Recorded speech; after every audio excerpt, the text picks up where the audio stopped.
ตอนนี้ได้เข้ามาปรับปรุงพื้นที่การอยู่การนอนของน้องเหมียวขยายขึ้นมาแล้วนะขยายพื้นที่ขึ้นมา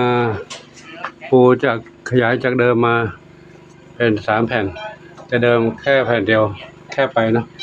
นี่ได้รับความเมตตาจากคุณโยมวรดาเชี่ยวสกุลให้หลวงปู่ได้ขยายบ้านพื้นที่นอนให้น้องเหมียวอันนี้ขยายมาเรียบร้อยแล้วตลอดยาวนู่นเลยตลอดแนวนู่นเลยเนาะกว้างขึ้นแล้วก็แถมให้อีก แถมให้ฝั่งนี้ด้วยเนื่องจากว่าฝั่งนี้มีพื้นที่นอนน้อยก็เลยขยายมาฝั่งนี้อีกฝั่งนี้อีกฝั่งหนึ่งเจนวรัตน์จองไว้ก่อนละเจนวรัตน์ใครนี่ส้มขาวใหญ่บุญนำทรัพย์ทวีนี่ใคร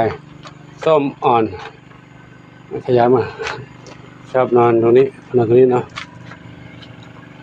ก็เลยมีที่นอนตอนนี้เพิ่มมาหนึ่งด้าน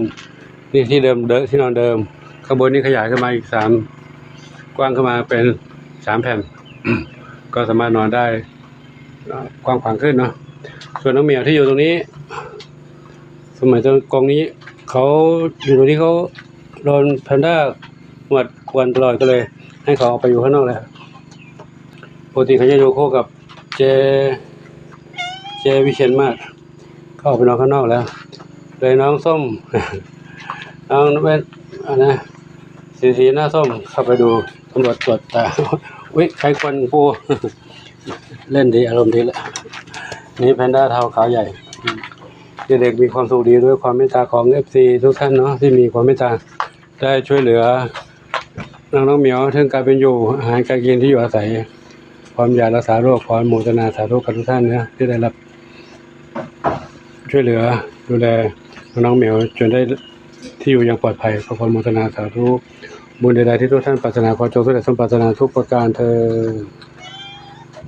เหมียวเป็นไรลูกสบายนี้จะเครียดเลยนี่ฮะกัดกระบะคนเล็บพังไปอันแล้วเอาอันใหม่มาให้อันนึงก็กัดพังอีกแล้ว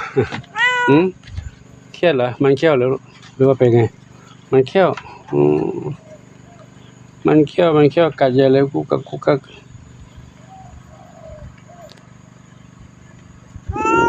ทำไงดีอยู่นี่แหละลูกเนอะขี้อ้อนเนี่ยเราขี้อ้อนเราเนี่ยขี้อ้อนเราเนี่ยขี้อ้อนเราเนี่ยขี้อ้อนไหมเนี่ยขี้อ้อนไหมขี้อ้อนไหมขี้อ้อนไหมขี้อ้อนไหมขี้อ้อนไหมครับก็ก่อนโมทนาสาธุกับทุกท่านเนาะที่มีความรักความเมตตาต่อน้องเหมียวจนทำให้น้องเหมียวได้อยู่ยังมีความสุขความโมทนาสาธุอายุวันโนสุขังพลัง